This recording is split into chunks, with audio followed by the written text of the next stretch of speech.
St. Paul, Minnesota, the site of so many great moments in Verne Gagne's American Wrestling Association, such as the time that Verne Gagne failed to put the AWA World Heavyweight Championship on Hulk Hogan. He could have been there for the absolute ascent of Hulkamania, but he didn't. He fucked it up, and he fucked up his own goddamn company. Good job there, but just 750 miles east or thereabouts is Cleveland, Ohio, where WWE SummerSlam will be taking place in a big old stadium. But before that, I'm John Wright with my review of WWE Raw from the XL Energy Center in St. Paul, Minnesota. Yeah, I know.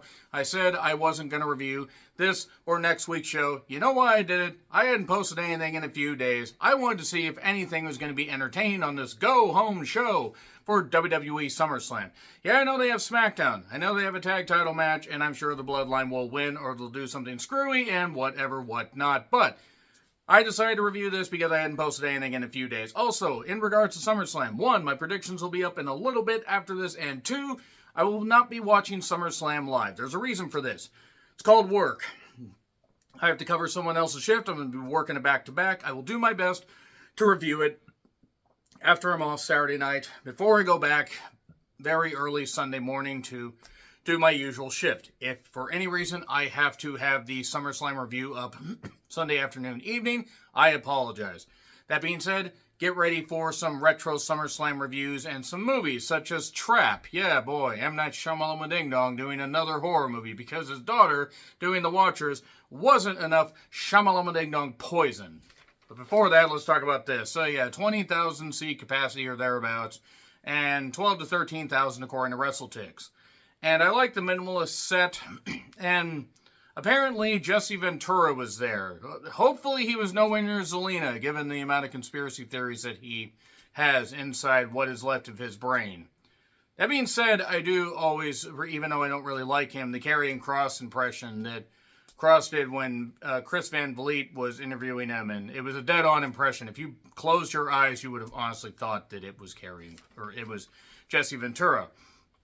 So, we instantly start with Seth refereeing Rollins. What? I know the idea is he's supposed to be wearing outlandish outfits, and it was cool at first. It was even cute, as the kids say at first. I don't think the kids actually say that, but it's ridiculous. I can't take him seriously. And also, I really think that Seth is about done in the ring within the next 2 to 3 years. I think this is pretty much pulling like a Shawn Michaels situation where really, he's not in that great a shape. They only had him wrestle a handful of times after his return after WrestleMania when he took some time off. I don't know. Cole referenced 1997 SummerSlam and the 1999 SummerSlam where Shawn Michaels was the guest referee at 97 for Brett versus Undertaker, which I think is a route they're going to go, but I'll get to that in my predictions. And 1999 where Jesse Ventura was the special guest referee. And I honestly forgot about that one. By the way, 94, 97, 98, and 99 will be the retro reviews that I will do for the SummerSlam events. Why? Because, well, anniversary for a couple of those, and 97 has one of my favorite matches in SummerSlam history. Actually has 2 really good matches. It has Mankind and Triple H, and it has Brett and Undertaker. That's, of course, one of the last pay-per-view matches that Brett had in WWE. So, Pat McAfee, maybe he should try sticking to sports and not trying to talk about the Olympics opening ceremony because he knows nothing about it, knows nothing about the fact that it hasn't been always about sports. It's been about pageantry, that is. And also making sure that a statement is made. By the way, if you have a problem with the Olympics opening, the Paris Olympics, you thought it was too garish. Okay, to be fair, it was a little bit wild. It was a little bit weird. Doesn't have to appeal to Christianity because, one, Christianity, like all religions, is based on bullshit. And if you don't like that, I don't care because that's your opinion. I have my opinion. And also, it was fine. And if you have a problem with people in drag or drag queens or LGBTQ people poisoning the minds of children, I offer this before I get off my soapbox. Why aren't you guys calling out the fact that so many pastors, preachers, and so many people with the religious backing of God happen to be doing a bunch of the touching of the children? Where's the outrage? Where's the fucking outrage? It's a lot of really cool people. drag queens, LGBTQ people. Nobody's perfect. No group is perfect. But maybe you need to stop projecting, and maybe you need to figure out something better to put your energy towards. Like maybe voting for the proper person. Nevertheless, Pat McAfee is a fucking idiot who has had noted conspiracy theorist CTE-ridden horse dewormer possessing Aaron Rodgers on his goddamn podcast multiple times. So, yeah, I don't really think it's that shocking. Also, I don't care where Pat's political leanings go. Pat has become super annoying on commentary like pretty much since returning. He's, as somebody said, and I wish I had written this down so I could have credited him, but he basically is what Ronda Rousey was in her second return. Just seems to be there just for fun. Like, there are a couple decent lines, a couple decent moments, but most of it is poison. So, anyway, Punk is out first to a pop, gets a long entrance. Drew comes out to a pop as well. Referee instructions. I'm not going to get into the details of this beyond they can't touch each other and they can't touch Rollins. Actually, I believe that Rollins said they can't finger each other or him or the match is off. Somebody's going to get off if that's the case. But nevertheless, Punk is outside the ring, calls Seth a bootlicking office boy. And basically, Seth says, I have one rule. You listen to everything I say. And Punk says, I think you being a referee is a hat on a hat. If you get it, you get it. And he's right to listen to the show because it's actually good. So, Drew will stop at nothing till his heart stops beating. That's the same thing that people said about Ultimate Warrior. By the way, fuck the Ultimate Warrior. I'm glad he's dead. So, Punk says, you both have PDS, Punk Derangement Syndrome. And that, basically, Drew is his own worst enemy. Oh, but when TNA Creative and I say it, and you dumb yourself right out of position. Monday, you big fat piece of shit. So there you go. They come to nose to nose. They don't come to blows. Good. Good way to build it. It's going to be interesting to see what they do here. So then we get the Judgment Day's clubhouse is all wrecked. Liv has destroyed it and whatever. Not the PlayStation.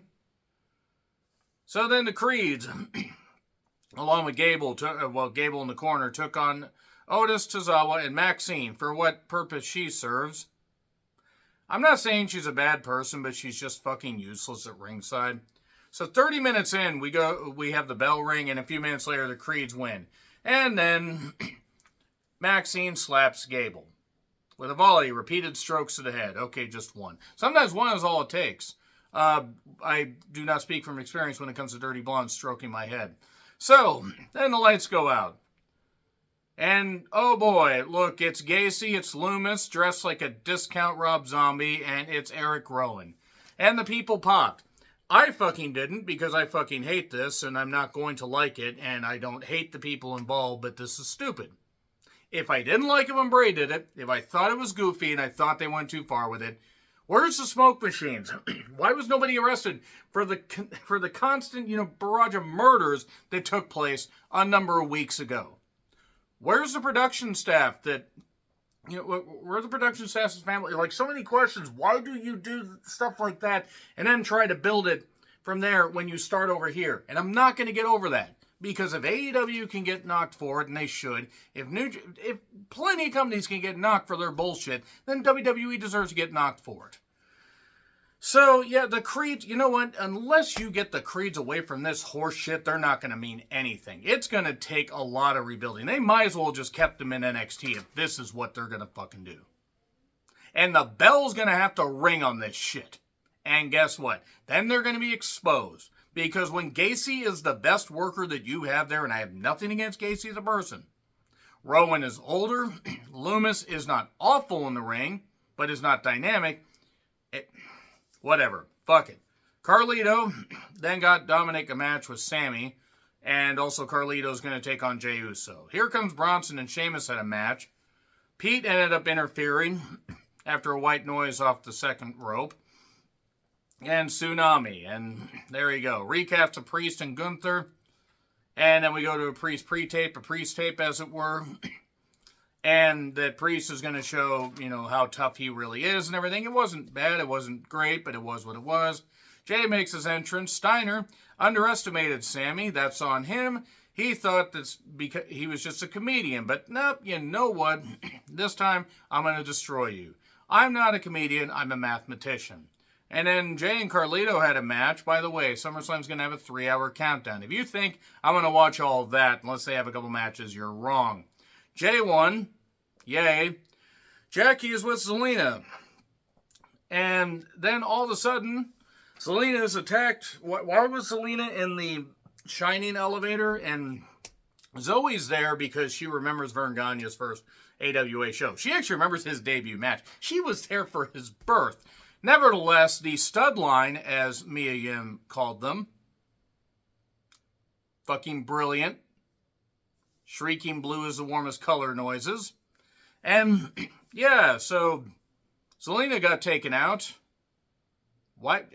I'm not saying that Zelina shouldn't be getting a paycheck, and I'm not saying that she can't contribute, but they are trying to build her up.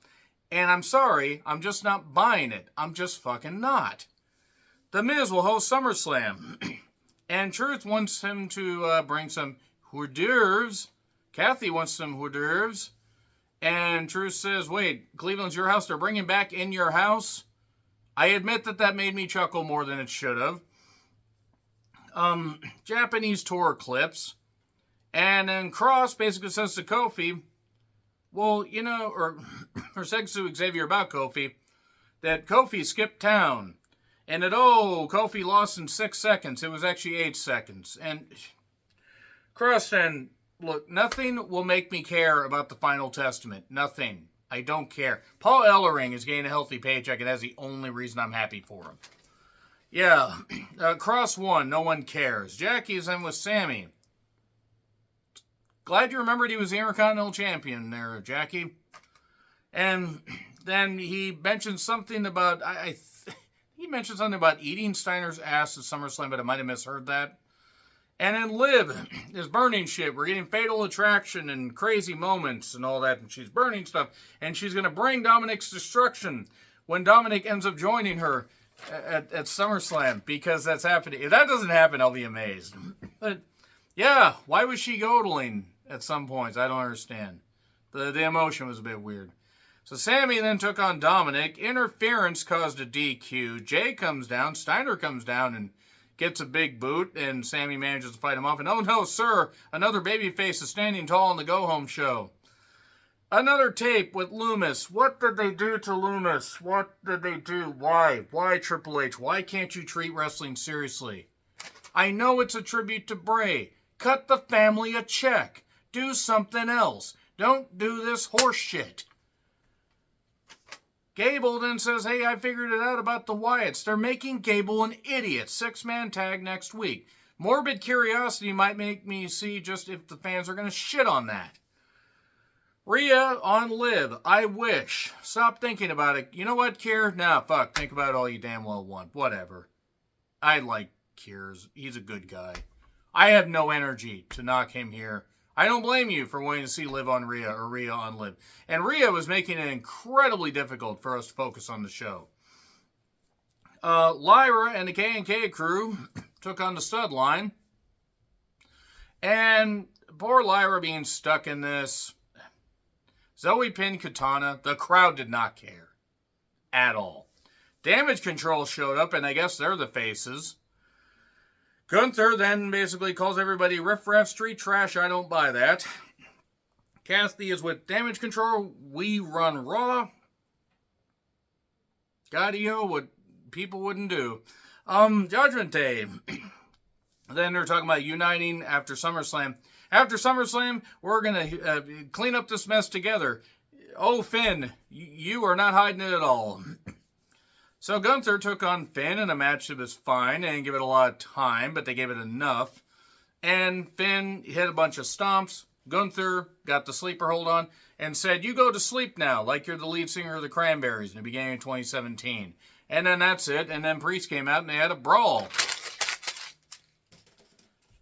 If they're not going to take this show seriously, then why the hell should I?